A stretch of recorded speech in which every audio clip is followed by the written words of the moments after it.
हमें अपने रोज़ाना के कामकाजों के लिए एनर्जी को एक चीज़ से दूसरी चीज़ में ट्रांसफ़र करने की ज़रूरत पड़ती है। कभी तो हम ऐसा हीट के माध्यम से करते हैं और कभी ऐसा वर्क के माध्यम से करते हैं। हीट के ज़रिए एनर्जी ट्रांसफ़र काफ़ी आसान होती है। उदाहरण के लिए फ्यूल को जला देने से हम उसकी केमिकल एनर्जी को सीधे सीधे सराउंडिंग में डिस्चार्ज कर सकते हैं, पर फ्यूल की केमिकल एनर्जी को वर्क के माध्यम से सराउंडिंग में डिस्चार्ज करना इतना आसान नहीं होता। इसके लिए हमें ज़रूरत होती है एक हीट इंजन की। हीट इंजन एक ऐसा डिवाइस है जो पहले फ्यूल की केमिकल एनर्जी को थर्मल एनर्जी में और फिर थर्मल एनर्जी का इस्तेमाल करके वर्क बनाता है। पेट्रोल इंजन एक internal combustion spark ignition engine है, जिसका मतलब है कि एयर और फ्यूल के मिश्रण को इंजन के अंदर ही जलाया जाता है और इसे जलाने के लिए इलेक्ट्रिक स्पार्क का इस्तेमाल किया जाता है।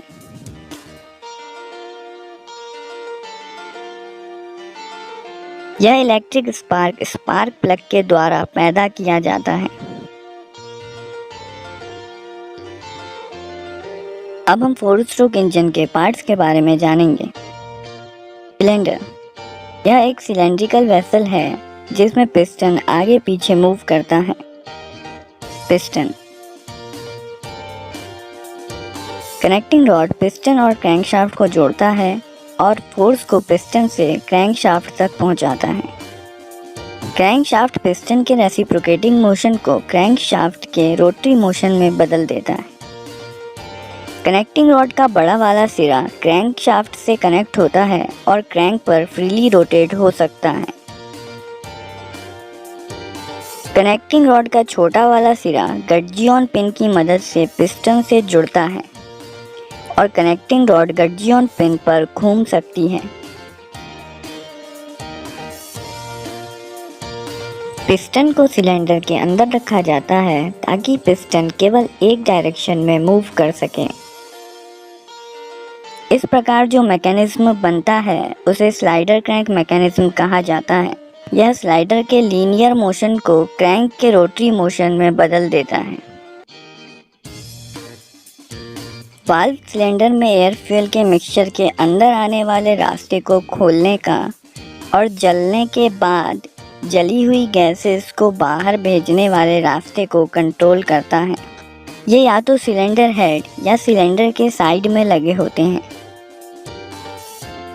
टॉप डेड सेंटर या टीडीसी पिस्टन की वह पोजीशन है जिसमें पिस्टन क्रैंकशाफ्ट से सबसे ज़्यादा दूरी पर होता है। बॉटम डेड सेंटर या बीडीसी पिस्टन की वह पोजीशन है जिसमें पिस्टन क्रैंकशाफ्ट से सबसे ज़्यादा नज़दीक होता है। किसी भी एक दिशा में जब पिस्टन पूरी यात्रा करता है तो उसे एक स्ट्रोक कहा जाता है। 4 स्ट्रोक इंजन में पिस्टन 4 बार पूरी यात्रा करता है। टॉप डेड सेंटर की तरफ कुछ जगह छोड़ी जाती है जिसे क्लियरेंस वॉल्यूम कहते हैं। एक स्ट्रोक में पिस्टन द्वारा जो वॉल्यूम स्वेप्ट किया जाता है उसे स्वेप्ट वॉल्यूम कहते हैं। स्पार्क इग्निशन इंजन में सिलेंडर के अंदर जाने से पहले लिक्विड फ्यूल को छोटी छोटी बूंदों में तोड़ा जाता है, वेपोराइज किया जाता है और हवा के साथ सही अनुपात में मिलाया जाता है। इस मिक्सचर को चार्ज भी कहा जाता है।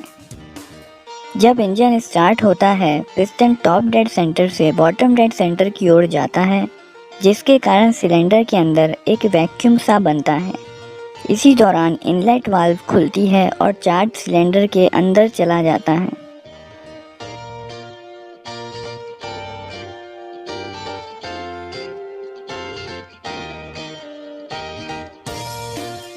इंजन अपना मोशन इनर्शिया के कारण जारी रखता है और कंप्रेशन स्ट्रोक की शुरुआत होती है। कंप्रेशन स्ट्रोक के दौरान दोनों वाल्व बंद होते हैं। इस स्ट्रोक में पिस्टन बॉटम डेड सेंटर से टॉप डेड सेंटर की ओर जाता है, जिसकी वजह से चार्ज कंप्रेस होता है। कंप्रेशन की वजह से चार्ज का टेम्परेचर और प्रेशर बढ़ जाता है। पिस्टन के टॉप डेड सेंटर पर पहुंचने से थोड़ा पहले बहुत कम समय के लिए स्पार्क प्लग के द्वारा एक स्पार्क पैदा किया जाता है। जिसकी वजह से चार्ज में एक विस्फोट सा होता है। इस वजह से अचानक से गैस का प्रेशर और टेम्परेचर बहुत बढ़ जाता है। डीजल इंजन से अलग पेट्रोल इंजन में चार्ज बहुत कम समय में जल जाता है।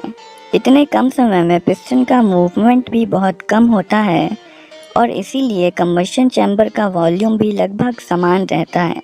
इसलिए पेट्रोल इंजन में हीट एडिशन प्रोसेस को कांस्टेंट वॉल्यूम प्रोसेस माना जा सकता है। प्रेशर के बढ़ जाने से पिस्टन बहुत फोर्स के साथ नीचे धकेला जाता है और गर्म गैसेस एक्सपेंड होती हैं।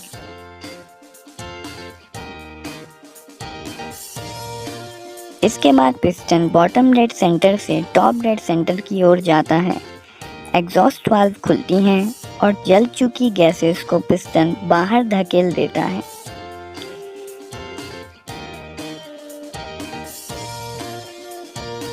इसी के साथ साइकिल पूरा हो जाता है और इंजन का सिलेंडर फिर से फ्रेश चार्ज अंदर लेने के लिए तैयार है।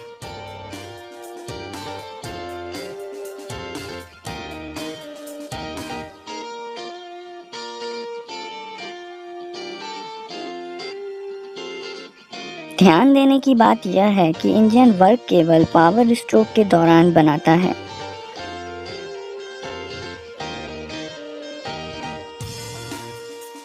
पावर स्ट्रोक के दौरान लोड के द्वारा जितना वर्क चाहिए इंजन उससे ज़्यादा वर्क बनाता है। इसी वजह से इंजन में एक्सेलरेशन होता है, जिसके कारण इंजन की स्पीड बढ़ जाती है। जबकि सक्शन, कंप्रेशन और एग्जॉस्ट स्ट्रोक के दौरान इंजन को एनर्जी की ज़रूरत होती है। खासकर कंप्रेशन स्ट्रोक के दौरान चार्ज को हाई प्रेशर और टेम्परेचर पर कंप्रेस करने के लिए काफ़ी एनर्जी की ज़रूरत होती है। यह एनर्जी इंजन के साथ जुड़े हुए घूमने वाले हिस्सों में जमा काइनेटिक एनर्जी से आती है।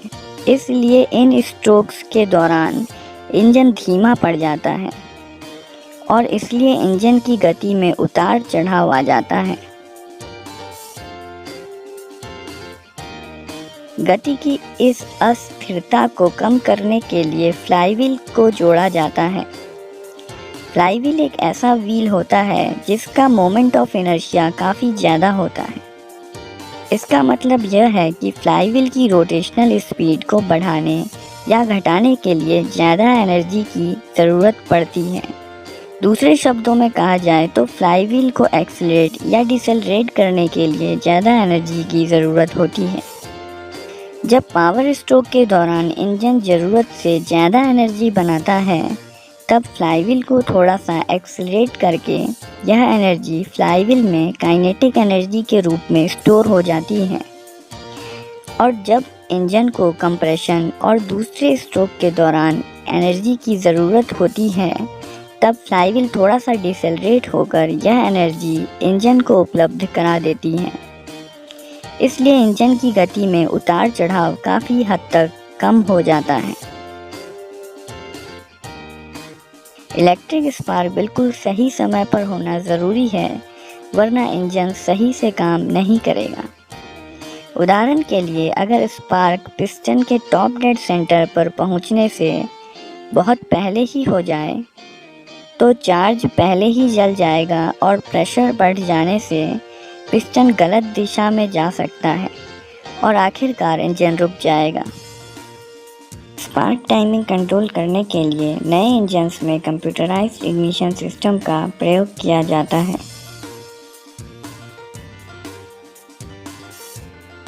वाल्व्स को कैमशाफ्ट के जरिए कंट्रोल किया जाता है।